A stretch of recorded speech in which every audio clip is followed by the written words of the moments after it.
దురంధర్ ఒక గాఢమైన, తీవ్ర రాజకీయ యాక్షన్ థ్రిల్లర్. ఇది అధికార, అవినీతి మరియు ప్రతీకారం వెనుక దాగి ఉన్న వ్యవస్థలను అన్వేషిస్తుంది. ఈ చిత్రంలో రణ్వీర్ సింగ్ ప్రధాన పాత్రలో వీరేంద్ర సింగ్గా నటించారు. అతను బయటకు ప్రశాంతంగా, సాధారణంగా కనిపించిన తన గతం నుంచి వచ్చిన లోతైన భావోద్వేగ గాయాలను మోస్తూ ఉంటాడు. కొన్ని సంవత్సరాల క్రితం వీరేంద్ర కుటుంబం శక్తివంతమైన నాయకులు మరియు అవినీతిపరులైన అధికారుల పాలిట జరిగిన క్రూరమైన రాజకీయ కుట్రలో నాశనమైంది. బయటపడే హింస మార్గాన్ని ఎంచుకోవడం బదులు వీరేంద్ర మరింత ప్రమాదకరమైన మార్గాన్ని ఎంచుకుంటాడు. అధికార వ్యవస్థ నిజంగా ఎలా పనిచేస్తుందో అర్థం చేసుకుని దాని మీదే తిరగబెట్టి లోపల నుంచి నాశనం చేయాలని ప్లాన్ చేస్తాడు. వీరేంద్ర నెమ్మదిగా రాజకీయ మరియు మీడియా వ్యవస్థలోకి ప్రవేశిస్తాడు. రాజకీయ నాయకులు ప్రజాభిప్రాయాన్ని ఎలా మలుపు తిప్పుతారో, డబ్బు ఎలా చట్టాన్ని నియంత్రిస్తుందో, భయం ఎలా సామాన్య ప్రజలను మౌనంగా ఉంచుతుందో జాగ్రత్తగా గమనిస్తాడు. రణ్వీర్ సింగ్ నటనలో దాడి కన్నా నియంత్రణ ఎక్కువగా కనిపిస్తుంది. దీనివల్ల అతని పాత్ర అంచనా వేయలేని తెలివైన వ్యక్తిగా అనిపిస్తుంది. వీరేంద్ర చేసే ప్రతి అడుగు మొదట చిన్నదిగా, హానికరంగా కనిపించదు, కానీ ప్రతి దశ కూడా అతని పెద్ద ప్రణాళికలో భాగమే.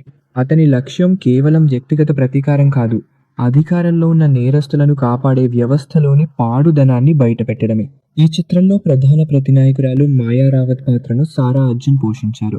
ఆమె భయపెట్టేలా, నియంత్రణతో కూడిన నటనను ప్రదర్శించారు. మాయా ఒక తెలివైన, ఆశావహ రాజకీయ వ్యూహకర్త. అధికారం లేని నైతికతకు అర్థం లేదని ఆమె నమ్ముతుంది. ఆమె ప్రతాప్ మల్హోత్రా అనే సీనియర్, అత్యంత ప్రభావశాలి రాజకీయ నాయకుడి కింద పనిచేస్తుంది. అతను మంత్రులు, పోలీస్ అధికారులను, మీడియా సంస్థలను నియంత్రిస్తాడు. వీరిద్దరూ కలిసే పాలనలోని చీకటి వైపును ప్రాతినిధ్యం వహిస్తారు. డెసిషన్స్ ప్రజల కోసం కాకుండా వ్యక్తిగత లాభం కోసం తీసుకుంటారు. మాయ మొదట వీరేంద్రను ఉపయోగపడే బానిసగా చూస్తుంది. తనకు సహాయపడేంత తెలివిగా, కానీ తన నియంత్రణలో ఉండేంత బలహీనంగా ఉంటాడని భావిస్తుంది. ఈ చిత్రంలో కీలకమైన సహాయ పాత్ర ఐపీఎస్ ఆఫీసర్ అర్జున్ వర్మ. ఆయన నిజాయితీ గలవాడు, విధి పట్ల నిబద్ధత కలిగినవాడు, చట్టం మరియు న్యాయంపై నమ్మకం ఉన్నవాడు. మొదట్లో అర్జున్ వీరేంద్రపై అనుమానం పెంచుకుంటాడు మరియు అతన్ని ఆపడానికి ప్రయత్నిస్తాడు. అతడిని మరో మాయాజాలకుడిగా, ప్రమాదకరమైన ఆటలు ఆడుతున్న వాడిగా చూస్తాడు. అయితే దర్యాప్తు లోతుగా సాగుతున్న కొద్దీ అర్జున్ వీరేంద్ర కుటుంబాన్ని నాశనం చేసిన రాజకీయ కుట్ర గురించి షాకింగ్ నిజాలను వెలికితీయడం ప్రారంభిస్తాడు. ఈ నైతిక సంఘర్షణ సినిమాలో ఒక ప్రధాన భావోద్వేగపరమైన పొరగా మారుతుంది. ఎందుకంటే అర్జున్ వ్యవస్థను అందంగా అనుసరించాలా లేక నిజమైన న్యాయానికి నిలబడాలా అనే నిర్ణయం తీసుకోవాల్సి వస్తుంది. కథ ముందుకు సాగుతున్న కొద్దీ వీరేంద్ర యొక్క అసలైన ప్రతిభ బయటపడటం ప్రారంభిస్తుంది. తన శత్రువులను నేరుగా దాడి చేయకుండా అతను ఆధారాలు నాటుతాడు, సమాచారం లీక్ చేస్తాడు, సంఘటనలను మలుపు తిప్పుతాడు. తద్వారా అవినీతి నాయకులు ఒకరిపై ఒకరు తిరగబడేలా చేస్తాడు.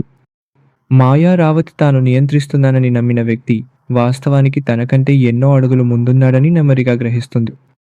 వీరేంద్ర మరియు మాయా మధ్య ఉద్రిక్తత శారీరకంగా కాకుండా మానసికంగా మారుతుంది. సినిమాను మోసపూరితమైన మైండ్ గేమ్గా మార్చుతుంది. ఇందులో విశ్వాసఘాతకత మరియు ఉత్కంఠ నుండి ఉంటుంది. దురంధర్ క్లైమాక్స్ ఉత్కంఠభరితంగా, ఆలోచనలకు తావిచ్చేలా ఉంటుంది. ప్రతాప్ మల్హోత్రా తన స్వంత చర్యలు మరియు నేరాలు ప్రజా సమక్షంలో బయటపడే స్థితిలోకి నెట్టివేయబడతాడు. దాంతో అతని రాజకీయ సామ్రాజ్యం కూలిపోతుంది. మాయా రావత్ తన శక్తి, ప్రభావం, విశ్వసనీయతను కోల్పోతుంది. ఆమె ఒకప్పుడు నియంత్రించిన అదే వ్యవస్థకు బలిగా మారుతుంది.